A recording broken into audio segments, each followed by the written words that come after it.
Bismillahirrahmanirrahim. Ya Ali Madad. The Quran and its Interpretations. Secondary Curriculum, Student Reader, Volume 1 by Islamic Publications Limited. The Quran in the everyday life of Muslims. For Muslims, the Quran consists of revelations in the form of divine guidance which Prophet Muhammad ﷺ received over a period of 23 years. The contents of the Quran are in Arabic, the language spoken by Prophet Muhammad. It was in Arabic that the Prophet conveyed the revelations sent to him, reciting them to the people around him. It is reported in various accounts that the Quranic revelations were collected together and compiled in the form of a written text in the time of the first caliphs. Muslims approach the Quran as both an oral recitation, Al-Quran, and a written text. There are 114 surahs or sections in the Quran, each one divided into ayat. The singular of this term is ayah. In the 1400 years since the passing of the Prophet, the Quran has assumed an important role in the life of Muslims. It is viewed as a source of divine guidance and interpreted in diverse ways among and within Islamic traditions based on their understanding of religion. The opening surah of the Quran. The foundation of Muslim prayers, including the Ismaili Dua, is Surat al-Fatiha, the opening surah of the Quran.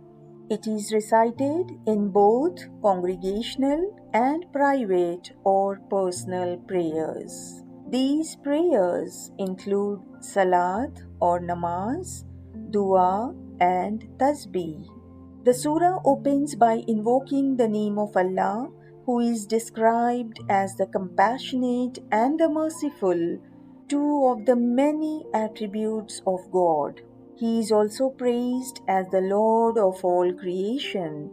All things rely upon God for their existence and sustenance, for He alone is self-sufficient.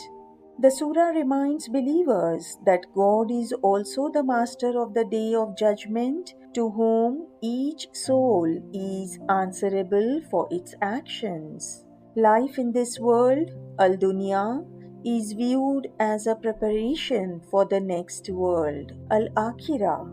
The next two verses of the surah express the concepts of help and guidance which believers can seek from their Creator. They acknowledge that they worship God and turn to Him for help.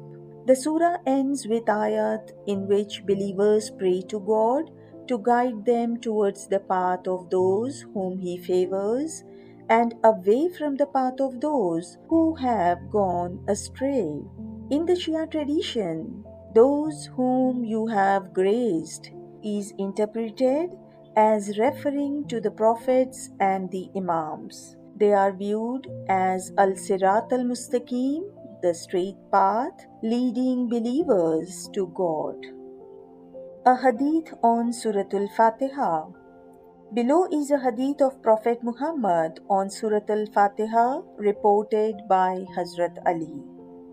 When my servant says Bismillahirrahmanirrahim, God says, quote, "My servant has begun with my name, so I must complete his affairs for him and confer blessings upon him." When he says Alhamdulillahi Rabbil Alameen, God says, "My servant has praised me, so I will add the blessings of this world to the blessings of the next world for him. I will remove the difficulties of the next world for him, just as I have removed the difficulties of this world." Unquote. When he says Ar-Rahmani Rahim, God says, quote, I will surely increase my servant's portion from my mercy, and I will surely grant him his part from my gift. Unquote. When he says Maliki Yawmiddin, God says, my servant has glorified me. I will surely lighten his account on the day of accounting. I will certainly accept his good deeds. Unquote. When he says Iyyaka na'budu, God says, my servant has spoken the truth. I have promised you that I will surely reward his worship. Unquote. When he says Wa iyyaka nasta'in, God says, quote, my servant has turned to me asking for help. I have promised you that I will surely help him in his affairs. Unquote.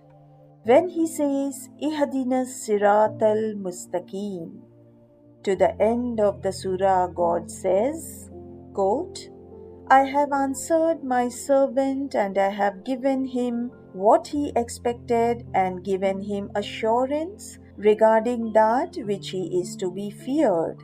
Unquote. Reference from Al-Tabatabai, Mizan fi Tafsir al-Quran. Surat al-Ikhlas. Surat al-Ikhlas is a very short surah on the oneness of God and is recited in many Muslim prayers. It conveys a fundamental concept of the faith, Tawheed, oneness of God. For this reason, it is also referred to as Suratul Tawheed.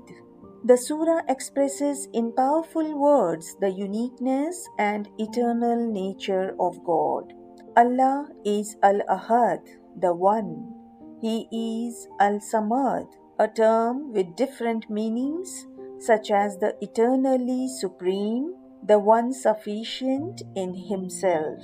The surah declares that God does not beget nor he has been begotten, and therefore there is none who can be compared to him, for he is one and unique. On the virtue of reciting Surat al-Ikhlas, the Prophet said, and I quote, whoever believes in Allah and the last day, let him not neglect to recite Kul hu wallahu ahad after every obligatory prayer. Whoever recites it will have the good of this world and that of the next world gathered for him. The verses of refuge. The last two surahs of the Quran, Surat al-Falaq and Surat al-Nas, both begin with the phrase, quote, say, I seek refuge, unquote. They are therefore known as Al-Muwaddatayn or verses of refuge.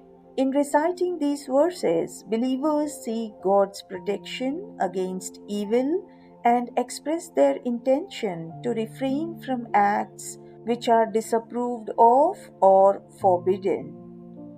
Prayers and religious practices. Many prayers observed by Muslims have their roots in the Quran. They include dua, salat or namaz, zikr and tasbih. Prayer is one of the central concepts in the Quran. Believers are urged to invoke the name of God, to remember their Creator constantly, to glorify His majesty, to turn to Him for help and guidance, and to seek His forgiveness. In the Quran, we find many examples of prayers, such as those expressed in Surat al-Fatiha, Surat al-Ikhlas, and the verses of refuge. We also come across accounts of supplications and petitions offered by various prophets. In addition to prayer, the Quran refers to religious practices such as free will offerings, fasting, and pilgrimage. Recitation of Quranic verses forms an important part of the prayers and religious practices of Muslims, including the rites of passage observed by them. The Shahada is recited when a child is born. During the Nikah ceremony, blessings are invoked on the newly married couple through the recitation of selected passages of the Quran. Surat al-Fatiha is recited during funeral ceremonies, as are ayat that refer to Akhirah, the hereafter.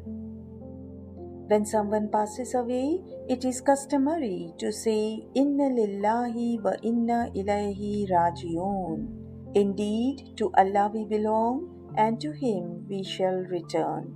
An expression that originates in the Quranic ayah, Surah 2, Ayat 156. Many phrases derived from the Quran feature in the everyday life of Muslims.